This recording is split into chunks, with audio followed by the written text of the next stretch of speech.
Hello everyone, welcome আমার নতুন একটি ব্লগে। আজ আমাদের কালিম্পং ঘোরার তৃতীয় দিন। তো আজকে আমরা সকালের ব্রেকফাস্ট করে আমাদের ছিল লুচি আর সবজি, আর বাচ্চাদের জন্য ছিল ম্যাগি আর ডিম সেদ্ধ। তো আজকে আমরা ব্রেকফাস্ট কমপ্লিট করে তারপরে এখান থেকে 9:30টার সময় বেরিয়েছিলাম ঋষভের উদ্দেশ্যে। প্রথমে আমরা পৌঁছালাম ঋষভের সাইট সিন ভীষণ সুন্দর, মানে ঋষভ লোকেশান থেকে মানে পুরো একদম সিকিম এরিয়াটাকে ভীষণ সুন্দরভাবে দেখা যাচ্ছিল। এই যে আই লাভ ঋষভ বলে যে জায়গাটা লেখা রয়েছে, যে স্পটটা রয়েছে, সেখান থেকে পুরো শহরটাকে বীভৎস সুন্দর লাগছিল দেখতে। আর যেহেতু আজকে রোদ ঝলমলে আকাশ ছিল, তাই আরও সুন্দর লাগছিল। আকাশ, গাছপালা এবং পাহাড়ে নিজেদের এই পরিবেশটাকে এত সুন্দর লাগছিল। এই জায়গাটায় ঘুরতে আসলে মন ভালো হয়ে যাওয়া ছাড়া আর দ্বিতীয় কিছুই হতে পারে না।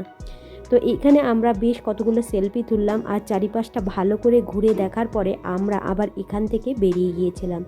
এখান থেকে বেরিয়ে আমরা গিয়েছিলাম দুর্গা মন্দির এবং হনুমান মন্দির। তো এইখানকার লোকেশানটা আমাদের প্রত্যেকের এতটাই ভালো লেগেছে যে প্রচুর ভিডিও করেছি এখানে আমরা। তো এইটা হচ্ছে আমাদের দুর্গা মন্দির। তো এক পাশে রয়েছে দুর্গা মন্দির, আর ঠিক এর উল্টো দিকে ছিল হনুমান মন্দির। তো হনুমান মন্দিরটায় ওঠার জন্য সিঁড়িটা, অনেকগুলো সিঁড়ি ছিল। তো আমরা সিঁড়ি দিয়ে উঠে হনুমান মন্দিরটা দেখলাম, এবং হনুমান মন্দিরের থেকে লোকেশানটা, মানে পাহাড়টা দেখতে ঠিক এই রকম লাগছিল। ওখান থেকে বেরিয়ে আমরা গিয়েছিলাম ডেলো পার্কে। কালিম্পংয়ের এই ডেলো পার্কটা এই দিন ছিল 1 জানুয়ারি। তো পিকনিক, মজা, মস্তি, আনন্দ যাই বলুন, একদম পুরো লোকারণ্য।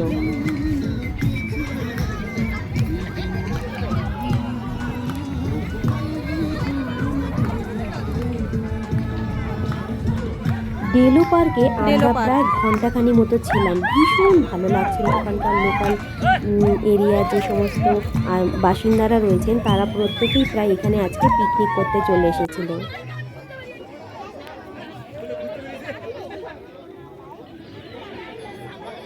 ডেলো পার্কে কিন্তু প্যারাগ্লাইডিং আছে, সঙ্গে রয়েছে বাচ্চাদের বিনোদনের জন্য এই যে ঘোড়ায় চড়া, কিংবা বাচ্চাদের নাগরদোলনায় ওঠা, মানে বিভিন্ন অপশান ছিল বাচ্চাদের মনোরঞ্জনের জন্য।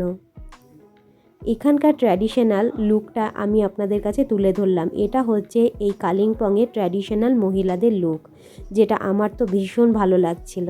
কালিম্পংয়ের ডেলো পার্কটা এনজয় করার মতো ভীষণ ভালো একটা পরিবেশ।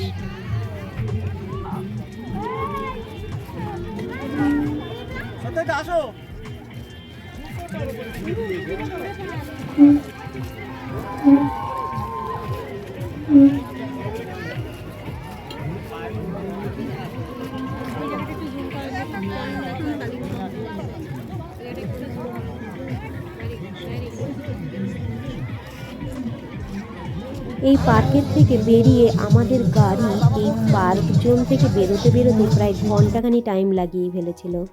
সন্ধেবেলায় সূর্যাস্তটা দেখতে ঠিক এতটাই সুন্দর, আলাদা করে বলার কিছু নেই। আমরা এসে পৌঁছালাম ইচ্ছেগাঁওয়ের আমাদের হোটেলের নাম হলো উইশ ট্রি খাম্বো। পাহাড়ে গ্রামের পরিবেশে যদি কাটাতে হয় 1 দিন কিংবা 2 দিন, তাহলে ইচ্ছেগাঁওয়ের থেকে ভালো অপশান কিছুই হতে পারে না। সানসেটটা আমি বারবার ভীষণভাবে এবং বেশ টাইম টু টাইম তোলার চেষ্টা করছিলাম, যে ঠিক কোন সময়টায় ছবিটা কতটা ভালো আসে। তো এটা একদম শেষ সময়, যে সময় সূর্যটা একদম অস্ত চলে যাচ্ছে।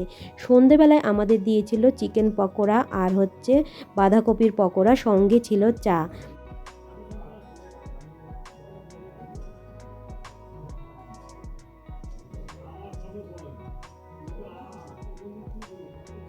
তো আজকের মতো ভিডিওটা আমি এখানেই শেষ করছি। দেখা হবে আবার কালকে নতুন একটি পর্বে। ততক্ষণ পর্যন্ত ভালো থাকবেন, খুশি থাকবেন। রাতের ভিউটা একদম ঠিক এতটাই সুন্দর, শহরটাকে এতটাই সুন্দর এবং রোমাঞ্চকর মনে হচ্ছে। তো আজকের মতো আসি, টাটা।